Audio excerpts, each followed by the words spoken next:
मुनासिब तरीक़े सां नथा बीहो, वेही नथा रहो, पलटी नथा रहो, दाड़ो हणी वेही नथा रहो, उहो कमु सियासी कारकुन जो आहे। असां तव्हांखे गुज़ारिश कयूं था मुनासिब दीन रियासती मशीनरी खे शिकस्त ॾियूं, हिन चूंडियल नुमाइंदनि खे मां में वही बुझा ॾियूं, इन्हनि इंसाननि खे मां में बुझो ॾियूं त आख़िर असां पहिरियों वेंदासीं। अॼु हिकिड़ो दीवान ॿुधाए थो त जेका हिननि छोकिरी खे हींअर अॻुवाट करण जी कोशिशि कई हुई आहे, अञा बि माण्हू SP साहिब अची मंदर में अची चए थो त मां सभु शइ करण लाइ तयारु आहे, त हिन टाइम ताईं कयो छा आहे?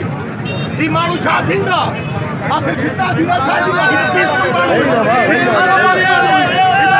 माण्हू आहिनि, हिकु पंहिंजो रोज़गार पिया कनि, पर हिननि माण्हुनि जो चिठियूं अचनि था, हिननि माण्हुनि जा माण्हू खणजनि था, पर सरकार सुठी पई आहे। जेसि ताईं मुनासिब जी हिदायत जी ॿिए जे दर्द खे पंहिंजो दर्द न सम्झंदो, हितां खां सफ़ेद रीश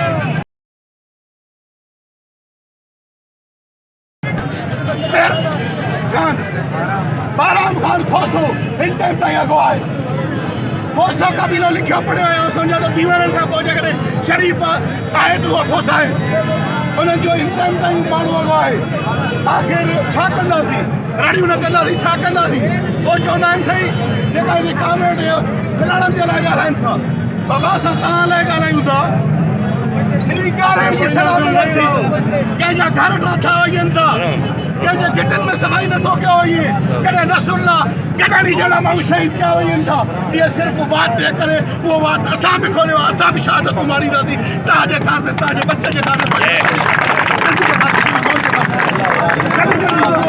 जेसिताईं गॾु न थींदो ॿधी में ताक़त हो, जेकॾहिं मुनासिब थींदो न थींदो त उन तेसिताईं इहा असर थींदी रहंदी। मिसाल तौर ते 4 माण्हू हूंदो तव्हांखे ईगल वारो गिरफ़्तार नथो करे सघे, 50 माण्हू हूंदो तव्हांखां मोबाइल वारो ठजंदो, 100 माण्हू हूंदो SHO तव्हां वटि ईंदो, 1000 माण्हू हूंदो त SP तव्हांखां कन हटंदो।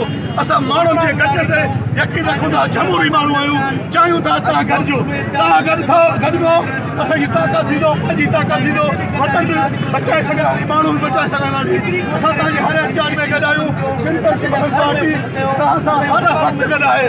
कानपुर जा माण्हू शाहिद आहिनि, जॾहिं बि ॾुखियो वक़्तु ईंदो आहे असां तव्हां सां हर अमल में ॾुखे वक़्तु तव्हां कुलो में रही वेंदा आहियूं। हींअर बि तव्हां सां बीठा आहियूं, जॾहिं बि हुकुम कयो तव्हां गॾु बीहंदासीं।